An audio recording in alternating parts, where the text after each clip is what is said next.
Welcome back to After the Whistle. I am joined by Jeff Rasmussen and Hannah Herbal, the first state champions of the fall season with Hannah, your individual win. And I just want to congratulate you both and welcome to the show. Thank you. Hannah, I want to talk about your season. You were dominant throughout the first half of that year, you know, and you came in some trouble at the end, but you ended up pulling out a state title. First of all, what does it mean to be a third-time state champion in a row? I think it's pretty fun. I worked hard over the summer, and I just really focused on perfecting my game, especially my short game. That helped me out a lot, and yeah, it was really fun throughout the season. Jeff, what did you see from Hannah this season that kind of surprised you, or something you learned from what she was able to accomplish throughout the year? I think one thing I learned is just how rock steady she really is. You know, she obviously works really hard, and she's got very good control and command of her game, and she her bad days aren't bad days. We talk about good golf is not about your best days, it's how good are your bad days. And Hannah, you know, she practices so much and has such good control of her game that her bad days are most people's good days, you know, so there's never that blow up. So she always puts herself in contention and is always right there.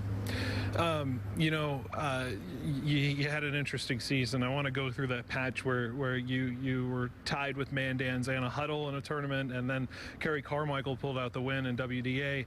What got you out of that hole and was able to kind of recoup and find your groove in the state tournament?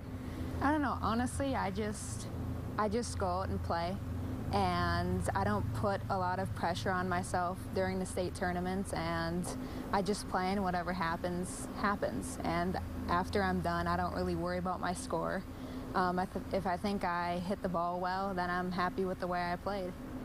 What did you see on that course, that Minot course, that you learned from the previous week into the next week? I guess I learned to keep it out of the trees. It's really helpful when you don't have to constantly punch out, and a good short game. It's especially very, very helpful to keep your score low, and I was able to make a lot of birdies, and I had an eagle opportunity out on that course, and that's what helps keep my score low.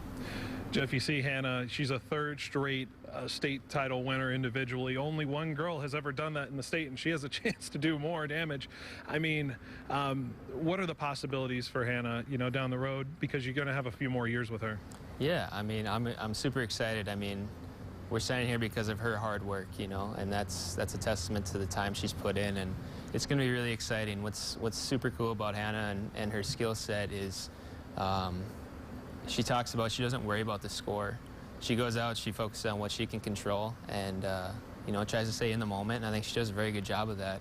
And you know, I think not worrying about the score helps you out quite a bit. So I mean, she's just knows it's to the grindstone all the time. She's practicing all the time, so I'm excited to see, you know, what the next couple of years has in store for her. What's the off season like now for you? What is next? You know, as we enter the winter doldrums of not being some outdoor golf, we're in the bubble now. But what's next? What's the training now for the next year? Well, you know, I'm going to practice off and on during the winter just to try to keep my game there, and then I'm going to get ready for track in the spring because I do that too. That And you know, multi-sport athletes, you know, do a lot, and they learn a lot from the other sports. Is there anything from that experience that has made you a better golfer? Yeah, it just shows me that if you put in hard work with either golf or track, good things can come out of it, and I've learned that throughout both golf and track. Mm-hmm. Entering an off season now, Jeff. I mean, what are you telling the girls, and what's the off season like now when we enter the winter, and how do you not lose that golf game over the long winter here? Yeah, obviously there's a long layoff here with 6 months of winter, hopefully on a good winter. I think one of the big things is, like Hannah being a multi-sport athlete and having the other girls play other sports, and then once the spring starts to roll around, picking up a golf club again, and so you don't have to golf every day, you know. You don't need to burn yourself out in June, July, but hitting the range, getting some rounds in. There's a lot of competitive rounds that can play during the summer with Dakota Junior Golf, and just doing lessons with some of the people here in town, and You know, just taking advantage of the opportunities. What's nice about an August start to the season is we can have a 6-month season instead of a 2-month season. You know, so if the girls pick up the club starting in April or May, you know, there's opportunity to have 3-4 months of practice under their belt before they get there. So I think it's nice to take some time off during the winter, play some other sports, or just get a nice break, and then once the time rolls around, pick the clubs up again.